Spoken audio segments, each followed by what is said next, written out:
ಮಡಿಕೇರಿಯ ಗಾಂಧಿ ಮೈದಾನದಲ್ಲಿ ಭಾನುವಾರ 20 ಮಳಿಗೆಗಳು, 4 ಪರಿಣತರ ಉಪನ್ಯಾಸ, 9 ಸಿರಿಧಾನ್ಯ ಸೇರಿ 20ಕ್ಕೂ ಅಧಿಕ ಬಗೆಯ ಧಾನ್ಯಗಳಿಂದ ಬಿಡಿಸಿದ್ದ ಸಿರಿಧಾನ್ಯದ ರಂಗೋಲಿಯು ಸುಮಾರು 700ಕ್ಕೂ ಅಧಿಕ ರೈತರಿಂದ ಸೂಜಿಗಲ್ಲಿನಂತೆ ಸೆಳೆಯಿತು. ಒಮ್ಮೆ ಮೈದಾನಕ್ಕೆ ಬಂದವರಿಂದ ನೂರಾರು ಕೀಟಗಳು, 10 ತಳಿಯ ಭತ್ತಗಳು, ಸಾವಯವ ಬೆಲ್ಲ, ಸಿರಿಧಾನ್ಯದ ಐಸ್ ಕ್ರೀಂ, ಮೀನಿನ ಉಪ್ಪಿನಕಾಯಿ, ಖಾದಿ ವಸ್ತ್ರ ಹೀಗೆ 10 ಬಗೆಯ ವಸ್ತುಗಳು ಗಮನ ಸೆಳೆದವು. ಈ ದೃಶ್ಯಗಳು ಕಂಡುಬಂದಿದ್ದು ಜಿಲ್ಲಾಡಳಿತ, ಜಿಲ್ಲಾ ಪಂಚಾಯಿತಿ, ಕೃಷಿ ಇಲಾಖೆ ಆತ್ಮ ಯೋಜನೆಯಡಿ ಸಿರಿಧಾನ್ಯ ಹಬ್ಬ, ದೇಸಿ ತಳಿಗಳ ಸಂರಕ್ಷಣಾ ಕಾರ್ಯಾಗಾರ ಮತ್ತು ಕಿಸಾನ್ ಮೇಳದಲ್ಲಿ. ಅಫ್ತಾಬ್ ಅವರು ತಂದಿದ್ದ ಗಿನ್ನಿಸ್ ದಾಖಲೆ ಹೊಂದಿದ ತಳಿ 18 ಇಂಚು ಉದ್ದದ ಮೆಣಸಿನಕಾಯಿ ಗಿಡ, 4 ಅಡಿ ಉದ್ದದ ಸೋರೆಕಾಯಿ ಗಮನ ಸೆಳೆಯಿತು. ಇವರ ಬಳಿ 12 ವಿಧದ ಸೋರೆಕಾಯಿ ಇದ್ದದ್ದು ವಿಶೇಷ ಎನಿಸಿತ್ತು. ಜೊತೆಗೆ ಸುಮಾರು 1,000 ವಿವಿಧ ತಳಿಗಳ ಬೀಜಗಳಿಂದ ಮಾರಾಟಕ್ಕಿಟ್ಟಿದ್ರು.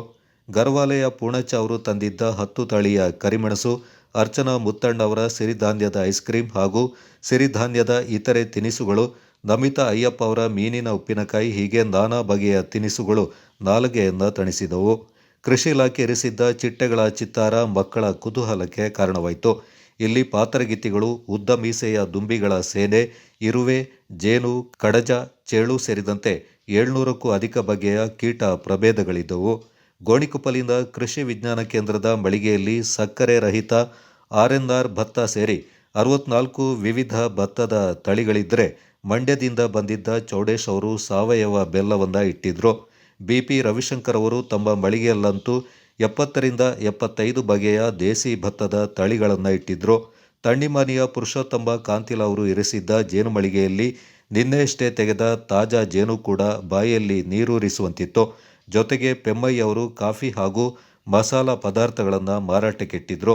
ಇಷ್ಟು ಮಾತ್ರ ಅಲ್ಲ, ಮೀನುಗಾರಿಕೆ, ಪಶುಪಾಲನಾ ಇಲಾಖೆ, ಕೃಷಿ ಇಲಾಖೆಗಳು ತಮ್ಮ ಇಲಾಖೆಯ ಯೋಜನೆಗಳ ಮಾಹಿತಿಯನ್ನು ಅನಾವರಣಗೊಳಿಸಿದ್ದವು. ಒಂದೆಡೆ ಈ ಮಳಿಗೆಗಳಿದ್ದರೆ ಮತ್ತೊಂದೆಡೆ ವೇದಿಕೆಯಲ್ಲಿ ಹಿರಿಯ ತೋಟಗಾರಿಕಾ ನಿರ್ದೇಶಕ ವಸಂತ್ ಅವರು ಜೇನು ಕೃಷಿಯ ಬಗ್ಗೆ, ಪ್ರಗತಿಪರ ರೈತ ರವಿಶಂಕರ್ ಭತ್ತದ ವಿವಿಧ ತಳಿಗಳ ಕುರಿತು, ಪೊನ್ನಂಪೇಟೆಯ ಸಂಶೋಧನಾ ಕೇಂದ್ರದ ಸಹಾಯಕ ಪ್ರಾಧ್ಯಾಪಕ ಭಾಗಣ್ಣ ದೇಸಿ ತಳಿ ಸಂರಕ್ಷಣೆ ಕುರಿತು, ಭಾರತೀಯ ಸಂಬಾರ ಸಂಶೋಧನಾ ಸಂಸ್ಥೆಯ ಮುಖ್ಯಸ್ಥ ರಾಜಣ್ಣ ಅವರು ಸಂಬಾರ ಬೆಳೆಗಳ ಬಗ್ಗೆ, ಮಾದಕ ವಸ್ತುಗಳ ಕುರಿತು ಸುಮಿತ್ ಅವರು ವಿಶೇಷ ಉಪನ್ಯಾಸವನ್ನು ನೀಡಿದರು.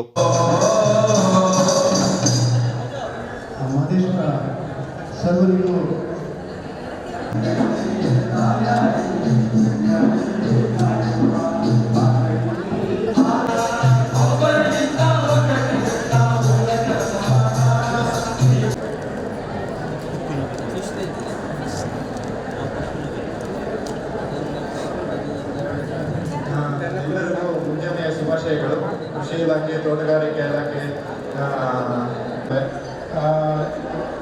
ಬ್ಲ್ಯಾಕ್ ಪೆಪ್ಪರು, ಏಲಕ್ಕಿ, ಶುಂಠಿ, ಅರಿಶಿಣ, ಸಿನಮನ್ನು ಮತ್ತು ನಟ್ಮೇಗು, ಎಲ್ಲಿ ಮಳೆ ಕಡಿಮೆ ಬೀಳುತ್ತೋ ಅಂಥ ಪ್ರದೇಶಕ್ಕೆ ಸೂಕ್ತವಾಗಿ, ಅದ್ರ ಜೊತೆಗೆ ತಕ್ಕಂತೆ ನಮ್ಮಲ್ಲಿ ಏನಂತಂದರೆ ಈಗ ಮುಖ್ಯವಾಗಿ ತಳಿ ಅಭಿವೃದ್ಧಿ ಇದೆ.